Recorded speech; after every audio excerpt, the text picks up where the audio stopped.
Ladies and gentlemen, my name is Wiley Drake. I am chairman of the Congressional Prayer Conference of Washington, D.C. I'm also a pastor in California. And I want to say to the United States of America, to the President of the United States, and to our government, that on this 29th day after the celebration on the 28th, I am very happy for that celebration. But I am very disappointed that the celebration not only left out, but shunned, in my opinion, a dear friend of mine who is indeed a family member of the King family. Now, I have not talked to Dr. Alveda King about what I'm going to say in the next few moments, but I want her to know I love her, and I want her to know that I'm supportive of her 100%.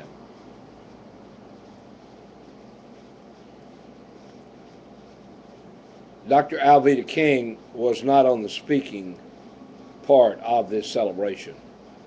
Dr. Alveda King is the niece of Dr. Martin Luther King and should have been there, should have been really the key, should have been the center of concentration, should have been the center of celebration, because what she is and what she is doing is indeed a continuation of the legacy of Dr. Martin Luther King Jr. You see, I am a Southerner. I was born and raised in the South, and all my life as a young boy I was taught that white people were better than black people. That was wrong, but that's what I was taught. And as a teenager, barely a teenager, I stood against integration because I thought it was the right thing to do. At that point, I joined an organization that I thought was going to fight for our rights, known as the KKK. I later left that organization because I found out what they were really like. But in 1957, when Dr. King came to Little Rock Central High, I was a junior high school dropout. When I was 13 years of age, I ran away from home and dropped out of school and got involved with the wrong crowd and was at Little Rock shouting 2468, no, we don't want to integrate. I thought I was right, and I realized later how wrong I was. As I began to see what Dr. Martin Luther King Jr. stood for, I grew up in a Christian part of the country, and I realized that our prejudice and our hatred was not Christian. And I realized that through Dr. Martin Luther King Jr. because I saw him writing and I saw him speaking peaceful demonstration. I saw him saying, if the whites choose the bad way, you must choose the good way. And so I began to evaluate. It took me more than 5 years watching Dr. Martin Luther King Jr. to come to the understanding that what I had been taught and what I had learned was wrong. That indeed, the song my mother taught us, red and yellow, black and white, they're all precious in his sight, was indeed right. And in 1963, after spending more than 5 years contemplating what Dr. Martin Luther King Jr. had taught, I became a born-again Christian, and I turned my life over to Christ. And the Lord washed all my sin away, including all of my prejudice and in all of my sin.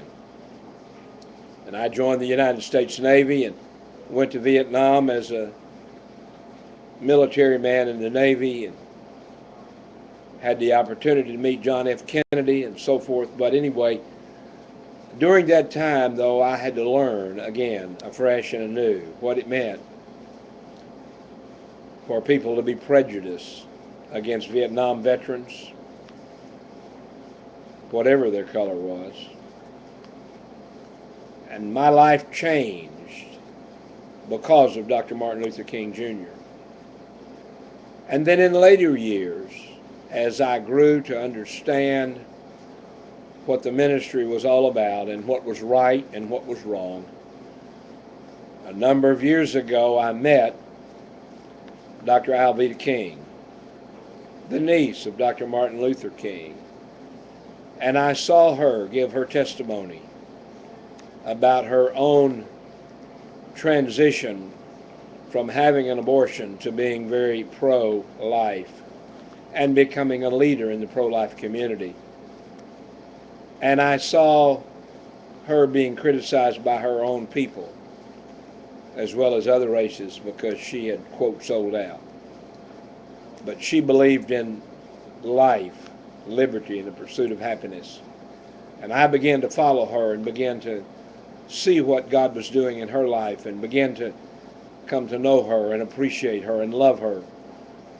And in the latter years of my wife's life, when she was ill, Dr. King was one of the few that called my wife on a regular basis and ministered to her by telephone and prayed with her and prayed for her. And so I was very disappointed personally as well as nationally when I saw the 50th anniversary basically leaving Dr. Alveda King out of the ceremony. She should have been the center of attraction, not Oprah Winfrey or not someone else. Dr. Alveda King is the epitome and the example of the dream speech.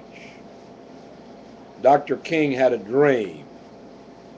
And Dr. Alveda King is living out that dream, not only racially, but emotionally and spiritually. And Dr. Alveda King should have been the center of the celebration. In my mind, the 50 years are over, but the battle for righteousness goes on. The battle for life, liberty, and the pursuit of happiness goes on. And Dr. Alveda King is the epitome of that. Dr. Alveda King is a fine, fine Christian woman, a godly woman, and a godly example that all of us can look to. Dr. King, Dr. Alveda King, as a citizen of the United States of America, I want to say to you, I'm so sorry that we did not put you in higher accolade at your uncle's celebration. I apologize as an American, as a veteran, as a pastor. I apologize to you for what our president and what our government and what our nation did in shunning you at this great celebration. You will always be the center of the celebration as far as I'm concerned. You are the example of the dream speech being lived out. May God bless you. May God help you. And I love you in the Lord Jesus Christ. May God bless you.